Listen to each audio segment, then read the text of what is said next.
Hello and good day. So we're here for another session of Keep Up with City Skylink. And Myla, we are delighted to have a guest, guests for today. Very inspirational kasi they've been married for almost 31 years po, no? Almost 31 years. They're already retired. Sarap, di ba? But they're still too young.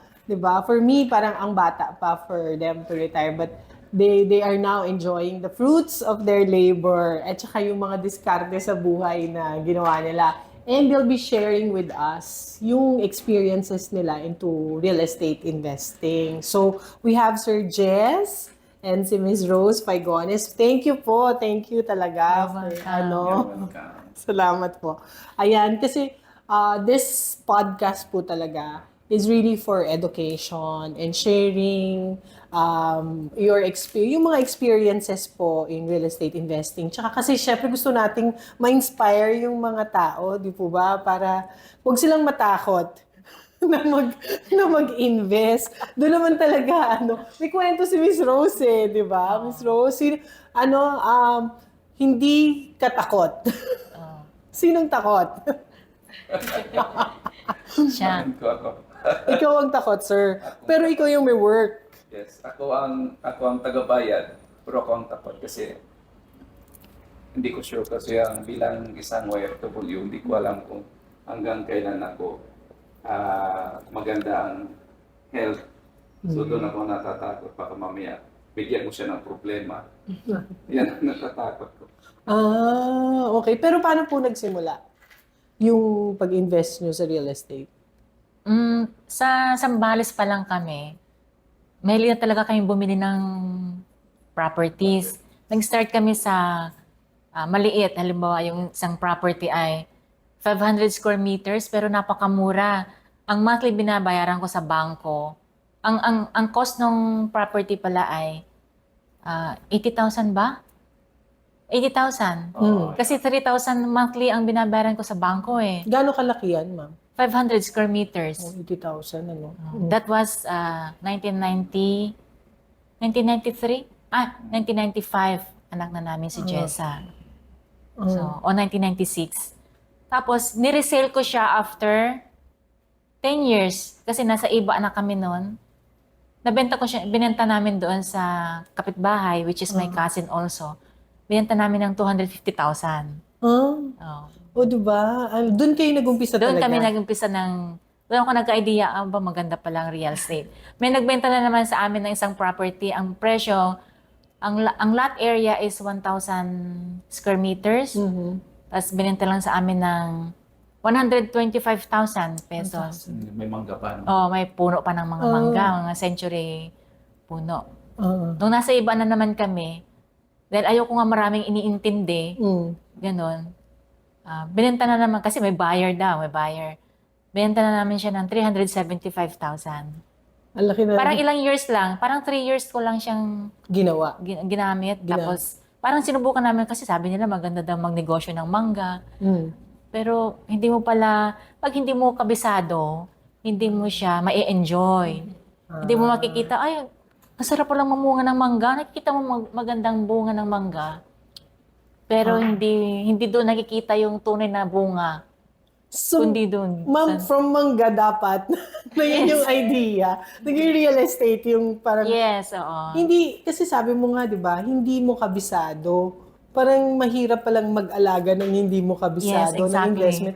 Pero, ano din yung... Ganun mo ba kakabisado rin yung real estate before? Hindi, ang diba? alam ko kasi kumikita kami. Kasi, Yung 125,000 mo, naging 375. Tapos yung 80,000 mo, naging 250. So, tumubo ka in span of, Hindi so, tinubo mo, inipon mo yun. Parang ganon. Parang dinadivert ko sa ibang bagay. I-divert natin sa ibang... Tapos okay, lagay ko sa bangko. Tapos pag may magbenta uli, sige, kunin namin. Doon kayo nag-umpisa talaga ng real estate. So isipin mo yun, ma'am, wala kang expertise talaga sa Wala. real estate. Sinubukan mo lang talaga, di ba? Parang na-experience na lang talaga nila yung kita and na-discover nila na kaya pa naging investment ito. Yes, Start ko lang Oo. Tapos lumalaki na yung pinag-iinvestan nyo. Oh, tapos, mag, magka-college na yung anak namin. Hindi pa siya magka-college. Gusto ko nang bumili ng property. Parang nag-umpisa pala mga condos noon dyan sa Sampaloc. Medyo mahina kasi ang loob ng asawa ko kaya ayaw niya. Kasi natatakot nga lang daw si Sir Jess. Hindi ako pa noon kumukontra. Ako talagang kumukontra sa kanya, sabi ko.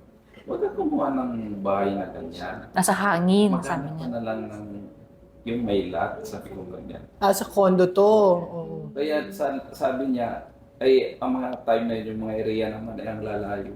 Mm. So parang sabi niya hindi naman accessible sa purpose natin na para sa pag-aaral ng mga bata. Mm-mm. So yun, nung magkakalis na si Hindi pa pala, meron pa Isa? pala tayong nung nag-work pa kasi ako noon, hindi alam na bumili ako kumuha ako ng utang. property Oh, pre-selling to nung binili mo. Yes, pre-selling. Pre-selling. Okay. The turnover ng 1995. So, yun. Magkano mo hinuhulugan yun nun? Malaki noon kasi yung, parang 7,000 monthly. Mahal na yun. Kaya kailangan sabihin ko sa kanya kasi hindi ko hindi ko sa ko. Oo, yung 7,000, malaki na nung time na yun, ano? Hindi pala mali, sorry. Hindi 7,000, 5,000. 5,000. 5,000.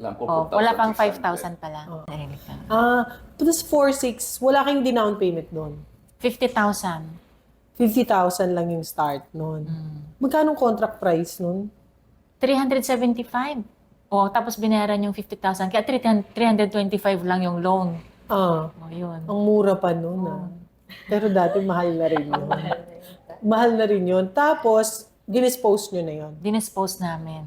Kasi hindi na namin natitirahan dahil nasa probinsya kami. Tinirahan namin ng 2 years. Kaya hindi talaga kami sanay sa mataong lugar. Sa environment doon, hindi kasi maganda. Tatakot ka. Natatakot kasi una-una may inagisa ng Siyempre. yung Oh. ng bakod. Maraming inggit. Delikado. Marites, Yung Inglaterra, time na yun, doon. Hindi bumili safe. kami ng sasakyan kasi para may magkakaroon Siyempre. ng access doon. Bumili kami, bagong-bago pa yung labas ng Rivo noon. Mm. So ang ganda tingnan, nakala nila siguro, kaya parang siguro, Mainggit. mainggit siguro. Hindi, anong time na yun talaga, puro na ang nakatira doon, puro renter lang. Bihirang-bihira ang nakatira doon na may-ari. Yun. So, ma'am, masasabi nyo ba na dapat din maganda rin yung location Yes, ng of course, location. masasabi nyo ba na Safe. isa yon sa kailangang hinahanap ng Location. tama. location talaga? Bakit sa tingin nyo na Kasi para sa akin, bilang isang OFW, kailangan talaga iiwan mo yung family mo sa isang lugar na safe siya para wala kang alalahanin. Kasi mahirap din na sa malayo ka, tapos yung family mo ay may isipin ka din kung paano sila doon, paano yung mga galawan nila doon. Tapos ang paligid nila ay safe pa sila doon. Although na may security, wrong security naman kasi hindi naman nag-roll-wheel. Yun. Oo.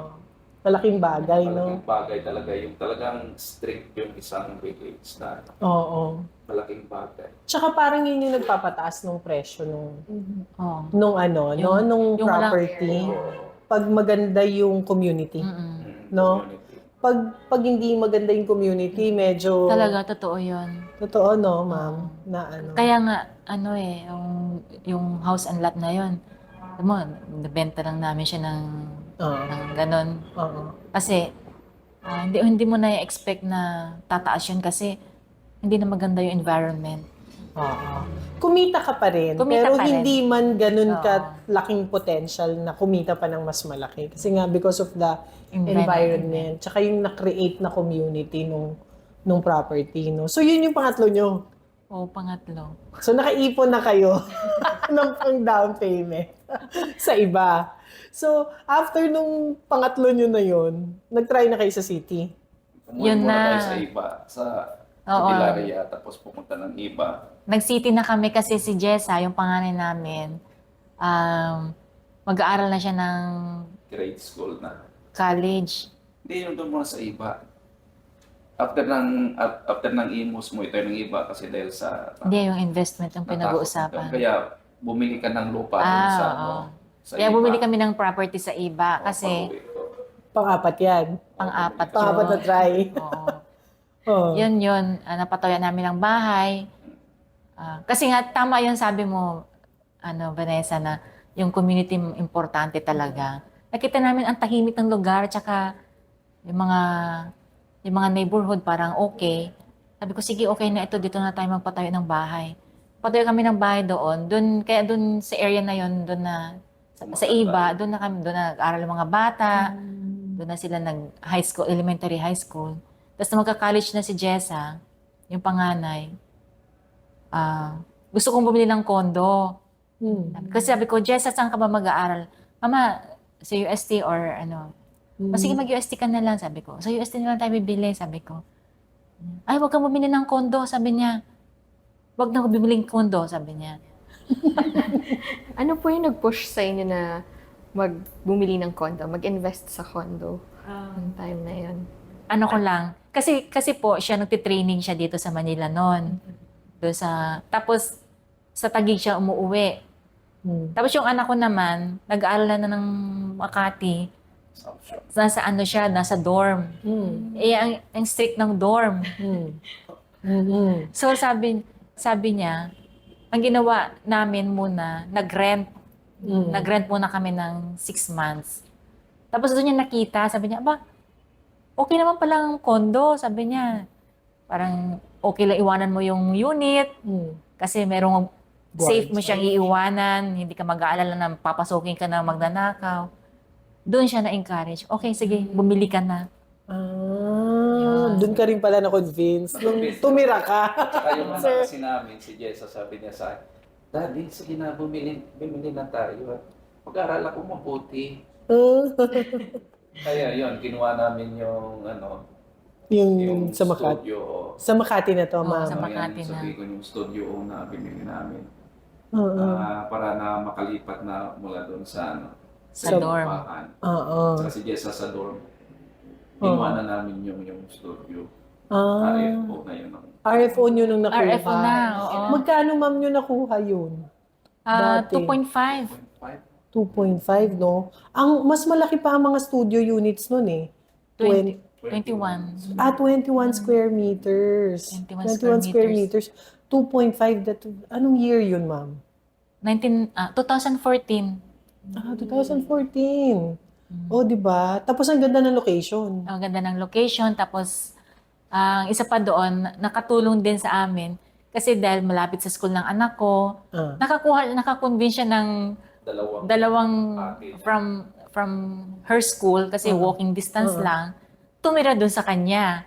So, nagre-rent na sa kanya, yun na yung ginagamit niyang allowance. Hindi na namin siya pinapadala ng allowance. So nasa iba kayo nung umuwi. Tapos ang galing ng anak mo, negosyante. Negosyante din, marunong din. 'Di ba? So parang sila, dorm. From dormers, naging condo na Condo sila. na sila.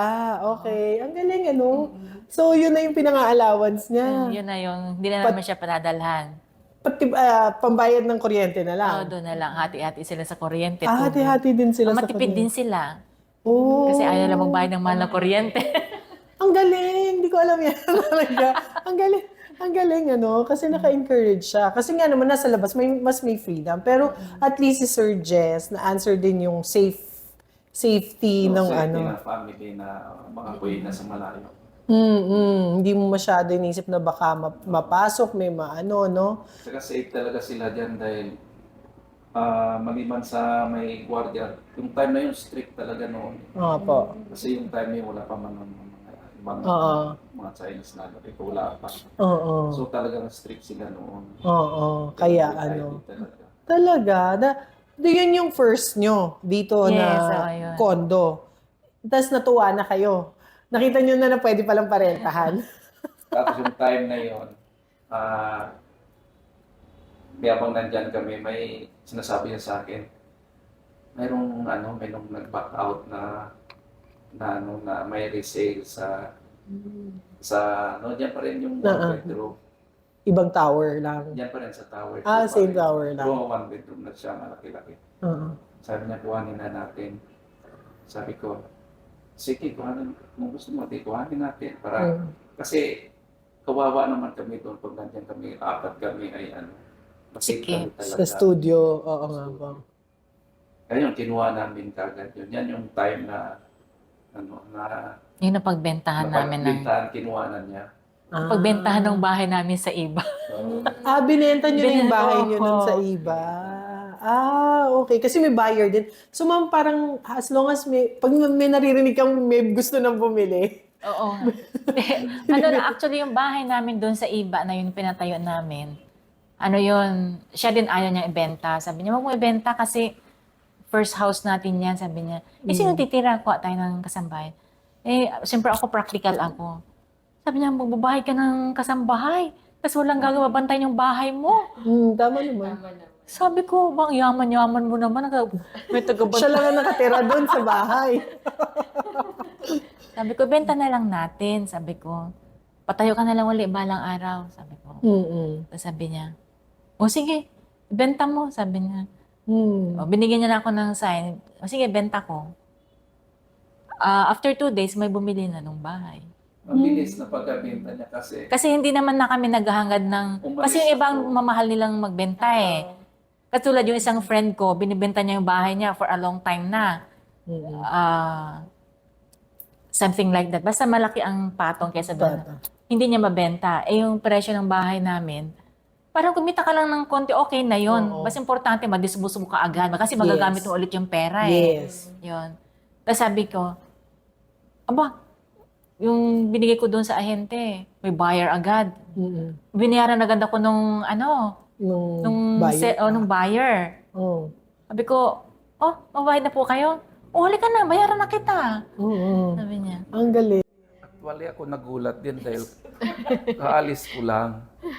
Tapos, siyempre, ako naman ang palaging ginagawa ko pag bumalik ako sa barko. Pag-join ko ng barko, tatawag ako sa kanya. Kasi may signal na doon sa barko. Sabi ko, sa pagtawag ko sa kanya, wala siya. Yung panganay namin nakasagot. Sabi niya, saan si mama mo? Sabi ko.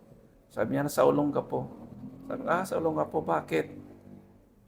Ayusin yata yung bahay. Sabi ko, anong bahay? May bibili daw ng bahay. Sabi ko, Yung bahay na pala tinitira niya. it's one of 3 days. Sabi ko, Talaga. Tapos yun yung ginamit niyo na pambayad nung second property niyo sa city. Oo. Pero hindi ko inubos lahat yung pera. Nagtira ako sa bangko. Tapos, kalahati lang yung dinaon ko sa para magkaroon kami ng loan. Kasi wala kaming loan eh. Hindi pa namin nasubukan nag-loan. Yun yung first time niyo mag-loan. Yes, first time na mag-housing loan. Para may record kami. Oo, tama. Although may nasubukan na namin ng car loan, pero sa bahay wala pa. Okay, sa first time. May record ka. Anyway, noon mababa naman ng interest rate. Interest rate. Sige, sabi niya, sige mag-loan tayo. Kasi mayroon akong mga plano doon sa natitirang pera namin tungkol doon sa magbentahan. Mag-ibuhos lahat doon sa... Tama naman. So, nagtira ako sa bangko ng pera. Ganon. Tapos, yung isang property naman namin na condo, kinuha namin yung pre-selling. Yung sa tinitirhan namin ngayon. Pre-selling yun. Okay. Inumpisa namin ng 2014, natapos namin ng 2017. So, ma'am, ilan ang condo na-invest nyo nung 3? 3. Hanggang ngayon, hinahawakan nyo pa rin yun? Pinaparentahan? Yung 2 pinaparent namin. Yung isa ginagamit Yung nyo? isa.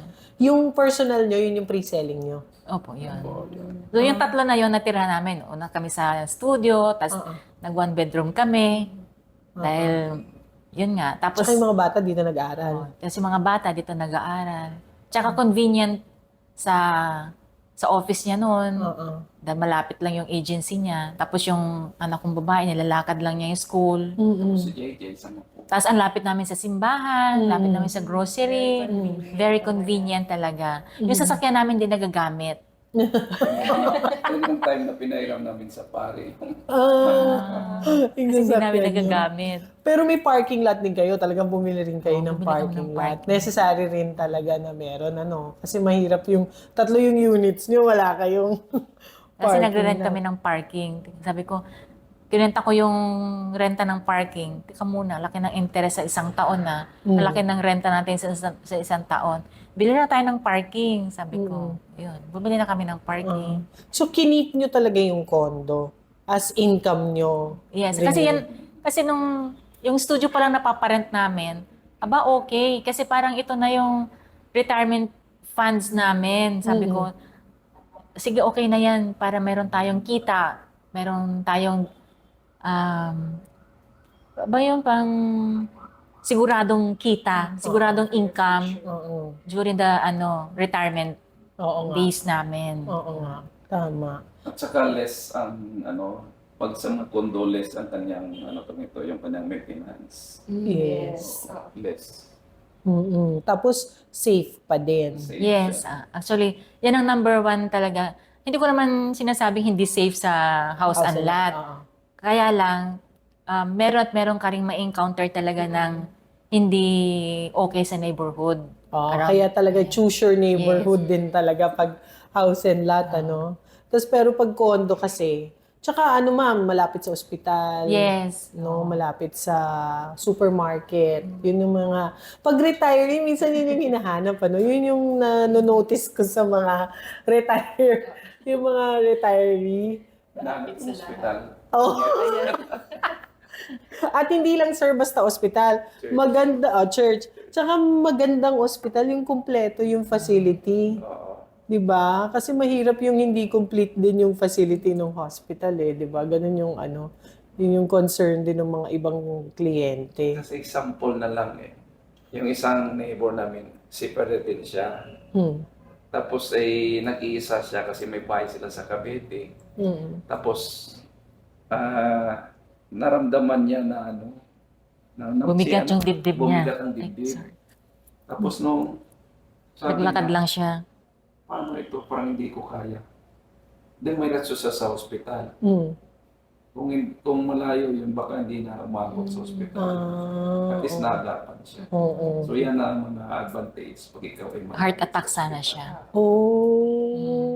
Na-save talaga siya, no. Mahirap pag malayo. Or kunwari malayo ka sa labasan. May mga ganun kasing villages, 'di ba? Yung malayo sa labasan. Tapos wala kang kasama. Kasi Yung tapos ka pa, magsasakyan ka tapos traffic. oo. Minsan di ba yan ang magiging obstruction yung traffic. Samantala yan ay lalakad ka lang. So matraffic man or walang traffic, makakarating ka. Itatakbo ka talaga. Tsaka sir, minsan 'di ba meron na yung mga condos, may mga sarili na silang sasakyan na magtatakbo sa'yo. Meron na nga ganun. Actually, nakita ko nga doon sa kapitbahay namin, meron silang sariling Ambulance. ambulance. May ambulance sila. Importante din no? Madali nilang na-check. Tsaka nagro-roving yung mga guards. Yes. At saka, in fairness naman sa amin, sa condo namin, isang tawag mo lang sa lobby, aakit agad ang in case of emergency. Kasi ako nasubukan kong tumas ang BP ko. Sakit ng ulo ko, mataas pala yung BP ko. First time kong ma-experience yun, agad yung yung Nurse. Yung hindi naman nurse, pero Marunong. na-train sila na Train sila for emergency. Yes. Kinuha na ko ng BP ka agad. Mataas nga yung BP ko. Oo nga. Di ba? At least na-monitor. Tsaka may magre-report. Oo. May tatawag ng Kasi kung house and lot yun, wala ka namang tatawagin, sigawan mo muna yung kapitbahay mo. Oo, totoo naman. Totoo naman. Pero ngayon, sir, after nun, ito na, passive income nyo na yung condo nyo. Nakikita nyo na yan, ma'am, na talaga. Kumbaga, hanggang kahit lumipat kayo ng probinsya, continuous income nyo yan. Ayan siya. Yan ang plano namin na sabi nga niya noon ay i-dispatch niya yung isa, ipalit ng property. Sabi ko, hindi, yan ay sureball na yan kasi wala na tayong monthly. Oo. bayad na eh. So, incoming na lang. Ano yan, monthly na, may receiving na tayo. Mm-mm. Kasi hindi na tayo lalabas ng pera. Tama. Sabi ko, at least, kahit maliit lang, Oo. yan ay talagang positive. Oo nga, passive income na. Pero ma'am, nung binili mo siya, mahal na rin siya nung time na yun. Kumbaga, yung presyo niya, syempre comparing ngayon, di ba? Iba, mas mahal na ngayon yung mga bago. Pero nung time na yun, considered as mahal na rin siya, di ba? Oo, parang gano'n na rin yun. Pero, mas mahal kasi ngayon. Kaysa noon. Parang okay na din. Okay na din Oo. na ano. Kasi ang condo naman nun talagang mamahalin. Kumbaga, kung dati, 3 million, nung time na yun, mahal yung 3 million. Yes, Tama ba? Parang inflation. So parang mas malaking bagay kung bumili ka talaga ng Mas sa simula maaga. pa lang, mas maaga Yes. kaysa sa pag-iisipan mo pa hanggang sa pamahal na ng pamahal. Malaking bagay. Tama po. Tama. Kung yan nga, sabi ko nga, yan nga ni-encourage din niya yung bunso namin. Habang bata pa siya. Sabi niya, Jay, habang bata ka pa, start ka mag-isip-isip ka ng investment. Sabi niya ganyan. Kasi, totoo man din talaga kasi iba nga talaga pag may investment ka. Kung yan ay kung may mga sobra-sobra ka lang ng pera na wag mo lang gastahin yung pera mo. Yung maliit na mga excess mo ay pwede mo umpisa talaga. So, parang pinakita nyo sa amin, ma'am, sir, na real estate, you don't need to be an expert talaga para para mag-invest, 'di ba, no? Talagang guaranteed na meron ka, pwede kikita, magi-increase over time. Tsaka, wag silang matakot sa loan. Ako, pag may nakikita ako ngayon, pag may nakikilala ako na mga, alam kong, kaya naman, wag silang matakot mangutang. Magtabi lang sila ng pambayad nila ng inuutang nila. Para hindi sila yung, unahin nilang itabi yung, ito may babayaran ako for the next 4 months or 6 months, itabi ko na to. Para, yung madaling mag-budget ng expenses. Kasi kapag inuuna mo yung, yung luho, mahihirapan mong habulin ngayon yung, So, Loan. kailangan unahin mo na yung mga loan, nakatabi. Lalo na mga OFW. Kailangan magtabi. Sabi nga ng isang, napakinggan ko sa isang very reliable financial expert.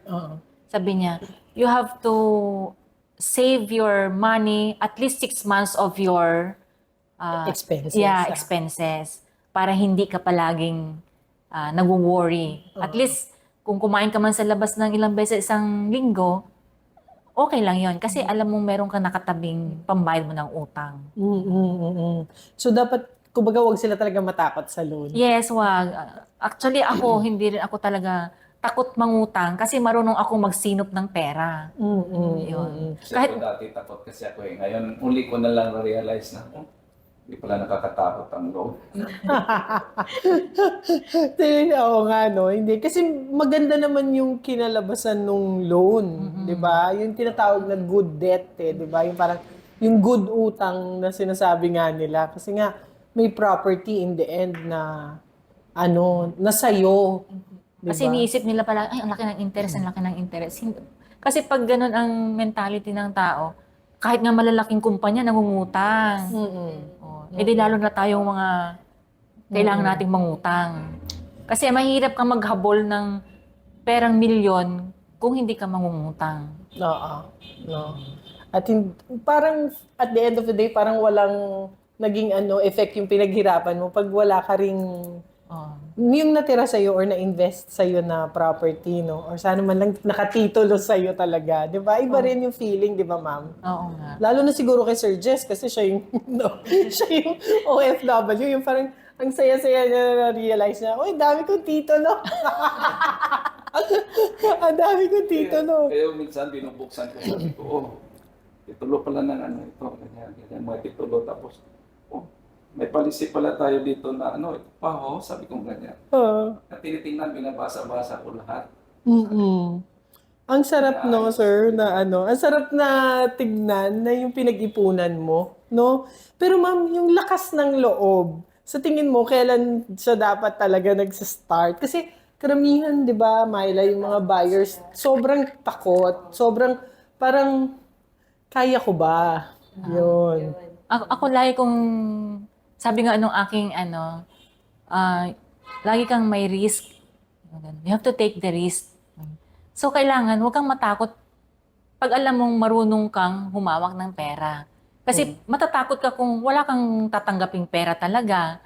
Pero kaya once na mayroon kang pera, magtabi ka na kaagad para matanggal para lumakas ang loob mo. Hindi ako natatakot kasi alam ko mayroon akong huhugutin na pera.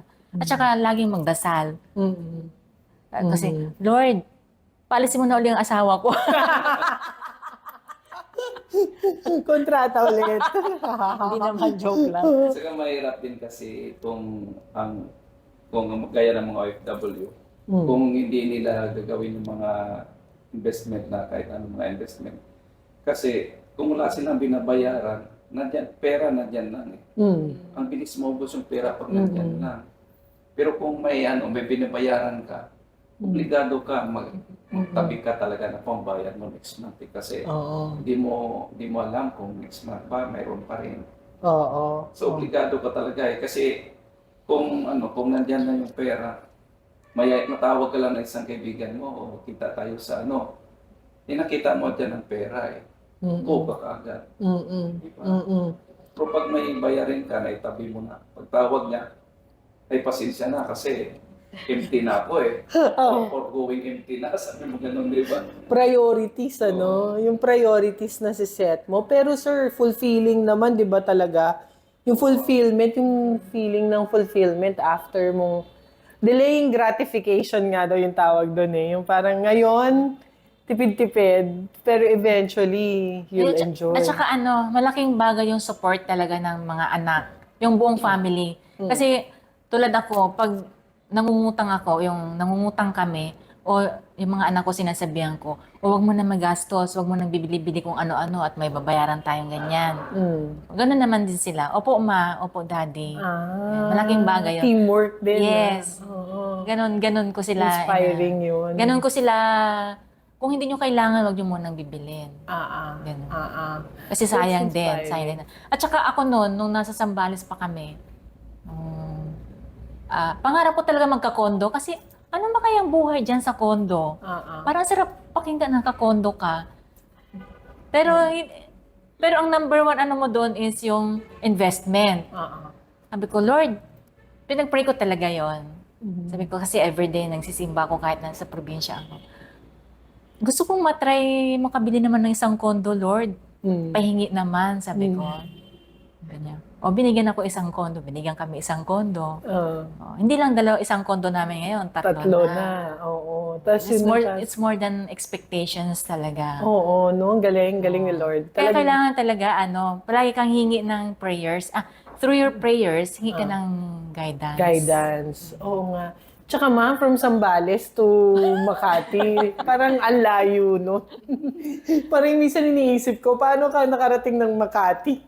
Kasi sa Makati kasi siya ang agency niya. Kaya noon, tuwing nagre-report siya, pag sinasamahan ko, naghanap kami saan kami tutulog, yung mura lang. Nag-hotel kayo? Oo, nag-hotel kami yung mga... Yung mura nandiyan na hotel malapit sa Yung sa mga Santillan. Yung mga, yun, meron nga doon. Tapos ang pinakamura naming natuluyan, pinakamahal namin natuluyan, yung Tower Inn. 2.8 ba yun? Monthly, That time. a night. Pasay Road. Yes, sa Pasay Road. Doon sa malapit sa entrance ng Sunshine. Doon. Kaya yan lagi ang problema namin, tulugan. Tuwing nagre-report siya. Sabi ko, dito na tayo bumili ng condo kasi dito ang office mo. Tapos Malapit sa si school. Jessa, dito na rin siya nag-aaral. Tapos si JJ, sabi ko, dito na rin siya mag-aral. Tapos ang school ko naman, yung palengke, simbahan, ang lapit-lapit ko lang. Sabi ko, parang ginawa ako na yung, parang in-establish ko na sa isip naming family na we're not living on other side aside from Makati para makatipid kami. Parang ang dami nga pong na-save Yes, Na-save actually. yung money, Yes. na-save yung time, Time, and- energy. Yes. Tapos ngayon, nakaka-save kayo for investment, tsaka ngayon, retirement. Yes po. Ang galing ang galing ng Tapos continuously Continuous pa pa. din, nag-i-invest pa rin sila kung ano yung kaya nung. Kasi ma'am, wala na kayong amortization, tama? Wala na po. Wala na kayong amortization. So, kung ano yung rental nyo, Yes. pinapaikot nyo na lang. Oo. Na-invest nyo na yun sa iba rin. Opo. So, may nakukuha pa kayo dun. Pinapaikot pa rin Yes. ng continuous, di ba? Ano talaga, since ano na kami, yung satisfied na kami, kontento na kami, kailangan may contentment ka eh. Kasi pag wala kang contentment. Oo. Pero si Lord talaga napakabuti. Gumawa talaga ng paraan ng huwag kayo makontento dyan. Meron pang iba. Gusto niya pa rin ng mga harap pa Yes. rin kayo. May magagawa pa din. no? Parang, kasi, sabi ko, Lord, bakit ganito? Bakit andito kami ngayon? Binalik kami sa Zambales. Yung parang may ibang purpose doon. Oo. So, doon naman uli, parang binalik kami kung saan kami galing nag-invest. Galing from Makati, binalik kami sa Zambales uli. Parang nag-start uli kami mag-invest sa mag-invest probinsya. doon. Doon naman magpaikot. Doon na naman kami paikot. Lote na naman na actually tapos na rin ngayon. Mm-mm. Yung bato. Pero Kaya yun, naman ang tatayuan namin ngayon na investment din. investment yung paupahan. Oo. Kasi sanay naman sila dun sa area na yon. So, ma'am, importante din na alam mo yung area. Yes, exactly. Tama. Kailangan, mahirap mag-invest ng wala kang alam sa lugar. Kasi ikaw rin ang mahihirapan. Oo, kasi kung dayo ka, di ba? Tapos hindi mo alam yung area. At least alam mo yung upahan doon, di ba? Parang ganun. Maraming mag-uupa. Kasi nung palagi na kami sa Zambales, wala naman kaming balak na talagang ano doon. Pero sabi ng auntie ko, sabi niya, Rose, magpatayo ka ng patayo kayo ng paupahan dito, ang dami naghahanap. Saan kami kukuha ng ganyang kalaking pera? Sabi ko, hindi, wag mo lakihan yung paupahan mo kasi ganito lang kaya ng mga tao dito. So, parang, doon na naman pinag-uusapan namin. Kailangan mag-usap palagi para ano. Yeah. Pero ma'am, from the investment din manggagaling yun. Yes. Dinispose namin isang lote namin sa nabili namin na lote rin doon sa side ng bahay namin. Dinispose namin. Yan ang sabi ko na kumita din kasi Yung, binili yan ng 800. hindi, 1,000. Hindi. Basta yung ang total price, Oo. 800. Or, Eh, Basta, 700, almost 800,000. nabita namin ng 3. O kasi, kinount na namin, binakuran kasi po namin. Binakuran namin, So, tapos, hindi masama. Oo. Di ba? So, talagang ikot lang. Pag may nabenta ka na investment mo, lagay mo ulit sa panibagong yes. investment.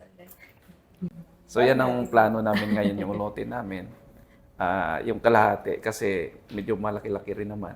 Kalahati, siguro tayuan namin ng yan, yung business namin, kung ano man, yung paupa na yan. Yung kalahati, siguro baka ibenta rin namin someday pag mas yung presyo. Why not? Kasi maglalagay na kayo ng doon eh. yes. Oo, ang galing. Very inspiring. Di ba? At the same time, meron din po kayong pwedeng i-pass on sa inyong mga anak. Yes. Yun ang inaano din namin sa mga anak namin na mag-invest din sila habang bata pa. Kaya lang, kailangan mag-sakripisyo yun. Hindi madaling mag-invest na Kailangan maraming prayers at saka sakripisyo. Ma'am, gusto nyo rin silang mag-start on their own. Yes. Hindi yung from the whatever Oo. investment. At saka, iminulat ko sa kanila, mag-invest kayo. Hindi, huwag niyo antayin tong ipapamana namin sa inyo. Oo, kasi di ba?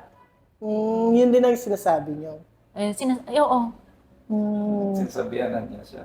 Para may pupuntahan yung pinaghihirapan nila, di ba? Maramdaman nila yung ginawa ninyong dalawa, di ba? Di ba? Yun yung importante doon. Kasi pag ipinasa mo na, hindi na sila magpupursige na Pupursige. investment. Para maramdaman nila, So, ang sarap din ng feeling na yun nga po, yung pinaghirapan mo, may bunga. Tapos makaka-inspire ka pa, kagaya ng mga anak nyo, tsaka yung mga nasa paligid nyo. totoo, di ba? So, ang dami nating natutunan, Myla. Actually, I hope we inspired so many also. Kasi, yun nga, first, ang takeaway ko for today, parang, first, di mo kailangan ng expertise para sa investment ng real estate, di ba? Tapos, lakas ng loob. Lakas na. Oo, kasi nag-loob talaga. Lakas ng loob, hindi ka dapat mapanghinaan. Basta sabayan mo ng dasal. Dasal. More on prayers Oo, talaga. sabayan mo ng dasal. Sorry. Sabayan mo ng dasal, lakas ng loob with dasal. Kaya no? Guidance, you ask for guidance. Kung saan ka dadalhin na investment. Pero dapat nandun yung tapang na makapag-invest ka. Tapos, natutunan ko rin, yun nga, yung location talaga, it matters also. Location matters talaga. Tsaka, huwag matakot mumutang. Tsaka huwag matakot umutang. Yan ang takeaways ko ngayon. Yung huwag matakot umutang. Kasi lalo na kung maganda naman yung kakapuntahan nung inutang mo. Di ba? Kasi totoo, ang daming natatakot mag-loan.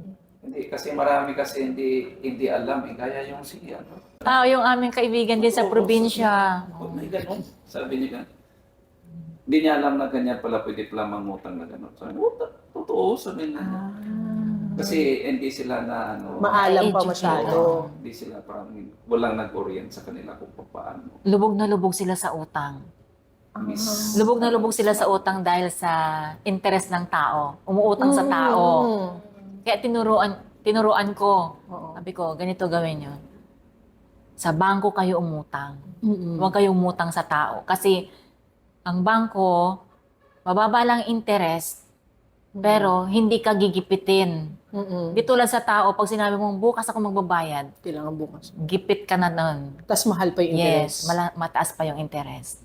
Kaya doon sila naghirap. 5-6. Oo. Yan ang mabigat. So, tsaka yung mga OFW, maraming pumapatol sa 5-6 talaga, Oo. di ba? Actually, yung kaibigan namin yun, OFW yun. Asawa niya pumapataw sa 5-6 Seaman. kasi Yun ang porkit may pera.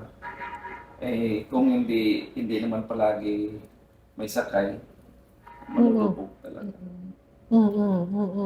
Talaga, ang hirap. Meron pa po akong i-add sa mga learnings, iba po talaga pagka nakapag-invest early. Kasi kagaya niyo po, nag-invest kayo early, ang dami niyo na-invest na properties, tas ang dami ng, kumbaga, kinikita sa lahat po ng ininvest niyo. Kasi kung matanda na kayo, konti na lang siya, since early po, ang dami na. Tsaka napaikot na nila, di ba? At continuous pa rin nilang pinapaikot. Salamat di ba? sa Diyos. Oo nga, di ba? Yun lang talaga, tapang at basta lakas ng loob talaga. Tapos, talaga, hindi mo talaga kailangan exercise. Tsaka, choose the right investment, no, ma'am? Yes. Just the right investment talaga. Choose the right investment. Pag nag-invest ka, pag nakita mo at tingin mo magaan sa loob mo, ipag-pray mo yon. Lord, ito na ba? Ganon. Kasi sa totoo lang, bago kami bumili ng kondo, ang dami naming tiningnan. Munang iba. Bago namin finally, sige ito na lang. Marami kami munang tiningnan. Talaga. Na iba. Na talaga muna kayo. Tapos hanggang dinirect na kayo Yes. kung ano talaga yung Ang galing. Gusto ko yun. Tsaka yun naman yung gusto natin Karamihan naman yun yung gusto di ba? Sa totoo lang, maraming may gustong magkaroon ng sarili nilang bahay. Or hindi man sarili, bahay, real property as an investment. Kaya lang maraming takot. Maraming hindi alam kung paano mag-umpisa. Pero sa totoo lang sa OFW, sir, yun nga, takot, ito yung pinakamagandang option, di ba? Kasi kahit wala kang mastery of this, alam mo na mag-increase yung price Yes. eventually. Di ba? Makukuha mo rin siya Hindi mo nga kailangan na maging expert dun Meron nga siyang isang kapitan ng barko, nagre-rent din doon sa condo na tutuluyan namin. Sabi niya, buti ka just nakabili ka ng mga units mo dito. Hindi siya nakabili. Wala, nagre-rent lang siya. Nagre-rent lang siya. Kasi karamihan ng mga OFW talaga, probinsya yung ini-invest nila. Oo nga. Bihira yung nag-explore dito sa Manila So, ng ma'am, sa tingin investment. mo, magandang mag-explore talaga sila Yes, oo. sa city? Yes, sa city. Kasi andito yung, economy, andito talaga sa probinsya. Okay din naman ang probinsya, Mm-mm. pero mabagal lang talaga ang probinsya. Di tulad dito sa Manila. Mapapakinabangan mo talaga ng tama. Okay. So, isa pa pala yun. So, isa pa yun sa takeaways natin. Ayun. So, we learned a lot today. Thank you very much po. And I'm sure marami rin tayong matutulungan, di ba? That will inspire. And siguro, anong tawag doon, Myla? Magpapalakas ng loob nila. Kasi this is coming from a real experience, di ba? Na hindi talaga, kumbaga, parang real estate really is a good investment, di ba? Yung mga takeaways natin, baka they can use it also. It can be an inspiration to them, di ba? So again, thank you very much.